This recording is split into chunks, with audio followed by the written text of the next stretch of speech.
baik Yahudi dan juga orang-orang non-Yahudi. Allah membangkitkan, Allah menghidupkan kita dari kematian itu, dari ketersesatan itu, dari ketakberdayaan itu, dari keputusasaan itu. Allah menghidupkan kita. Kita punya harapan, kita punya alasan untuk terus memuliakan, mengagungkan Tuhan, karena ternyata tindakan Allah menghidupkan kita itu sesuatu yang menjadikan kita ada sekarang ini. Kita harus mempertanggungjawabkan kualitas keselamatan kita kepada dunia, karena Allah menghidupkan kita dari kematian. Alasan yang kedua, pada ayat 4 sampai ayat yang ke-7, karena Allah menghidupkan kita dengan kasih karunia yang tanpa syarat. Tidak ada embel-embel ketika Allah menghidupkan kita tanpa syarat kasih karunia itu bagi kita orang-orang percaya.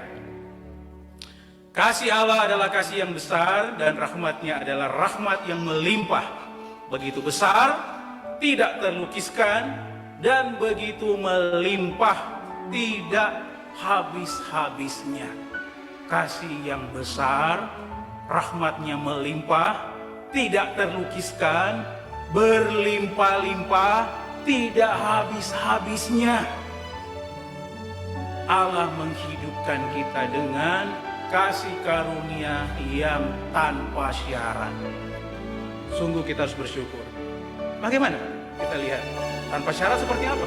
Pada ayat yang keempat, tetapi Allah yang kaya dengan rahmat, oleh karena kasihnya yang besar, yang dilimpahkannya kepada kita. Perhatikan, ini ada perubahan dari ayat 1 sampai ayat yang ketiga. Kemudian mulai ayat yang keempat, ada perubahan dramatis antara keputusasaan dan ketidakberdayaan di ayat 1 sampai ayat 3. Dan kasih karunia dan kemurahan Allah yang luar biasa dalam Efesus 2 ayat 4 sampai ayat yang ke-7.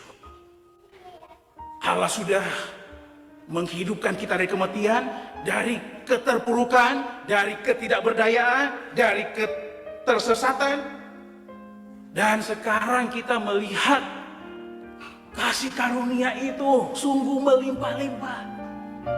Bukan hanya kita dihidupkan dari kematian itu, dari keterpurukan, dari ketidakberdayaan, dari ketersesatan, tetapi kasih karunia itu dilimpahkan, berlimpah-limpah, tidak pernah habis disebutkan situ, tidak dapat digambarkan, dilukiskan, dibandingkan dengan apapun. Kasih karunia Allah dalam hidup kita. Di ayat yang kelima, sekalipun kita telah mati oleh kesalahan-kesalahan kita. Frase ini berparalel dengan Efesus 2 ayat 1a. Paulus kembali ke kasar aslinya setelah pemikiran sisipannya di ayat 1 sampai 3 tentang ketersesatan manusia. Di tengah kebutuhan kita, Allah bertindak dalam kasih. Sekalipun, kalaupun, jikalau akhirnya kita coba menghubungkan dengan ketakberdayaan kita, Allah tidak pernah mengungkit-ungkit hal itu. Masih ada kan orang yang sudah dibebaskan. Kalau ada Bapak Ibu pulang ke kampung saya, kemudian ada seorang ibu yang sering lewat di rumah kami, tapi sekarang ibu itu sudah almarhum. Selalu kalau dia lewat di rumah kami, karena dia harus lewat rumah kami untuk ngambil air di bawah, selalu ibu ini bilang, oh Weta. Mungkin Bapak Ibu nggak tahu dan memang nggak tahu. Oh Weta itu bahasa kami. Oh kasihan. Oh Weta. Selalu itu kata-kata yang dikeluarkan. Oh Weta. Saya ini kurang. Saya ini miskin. Saya ini tak berdaya. Oh Weta. Terus mama saya bilang, kamu kan sudah mengenal Yesus. Kenapa gitu? Bangga dong dalam Tuhan. Percaya Tuhan. Tapi kenapa? Sepertinya nggak ada apa-apa. Hidup dalam Tuhan, sudah Tuhan karuniakan segala berkat hidup dalam Tuhan ini. Tetapi rasa-rasanya, kasarnya bilang nggak cukup Tuhan. Buktikan dong kalau semuanya itu sudah dikarenakan kepada saya. Saya udah bilang berkali-kali kalau saya ngomong sekali lagi, saya bertaksi. Mungkin baru saya kaget gitu ya. Kalau Tuhan seperti ini Kilapong sudah habis manusia di dunia ini. Tapi ternyata Tuhan kita penuh kasih karunia. Dia nggak perlu membentak ya. Betapa dilihat di sini manusia dalam segala kebodohannya pun Allah tidak pernah menghakimi dia. Allah tidak pernah mengecilkan dia. Walaupun mungkin itu terlahir karena pengetahuan, pemahaman. Yang kata-kata weta. Oh kasihan, saya lemah, saya miskin, saya bodoh. Betul membodoh dan miskin. Tapi kita ini orang percaya. Bukan masalah materi. Tapi yang kita punya itu kekayaan rohani. Surga hidup kita. Sekalipun kita telah mati oleh kesalahan-kesalahan kita. Kita menghidupi kesalahan-kesalahan kita. Tapi Tuhan tidak begitu. Tuhan tetap membesarkan hati kita. Pengalaman-pengalaman kita telah menghidupkan kita bersama-sama dengan Kristus. Yang saya sebutkan tadi ayat 1. Frase ini sudah muncul secara tak tersirat di ayat 1. Mencerminkan satu kata Yunani, susopoeo. Ini adalah kata kerja aorist aktif indikatif yang dimulai dalam ayat pasal 2 ayat 1. Secara letterlock tidak ada di ayat 1. Tapi kata ini secara literal itu ada di ayat 1. Tersirat di ayat 1. Allah menghidupkan kita. Ini adalah yang pertama dari 3 kata kerja majemuk.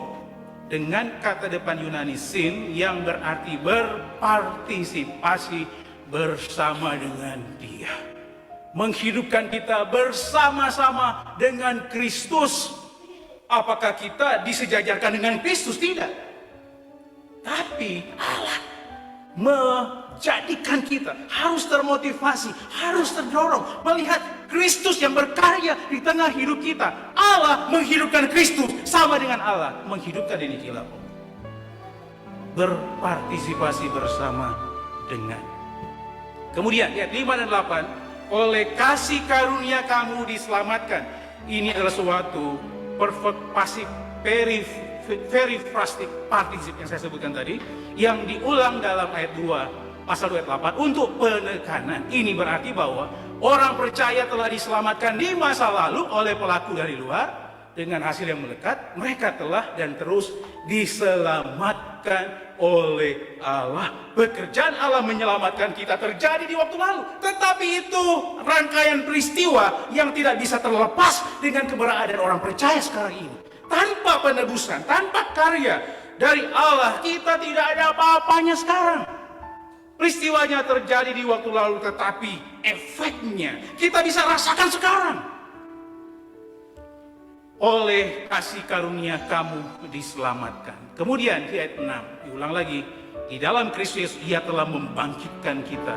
Ini adalah majemuk auris yang kedua dengan sin. Orang percaya telah dibangkitkan bersama dengan Kristus.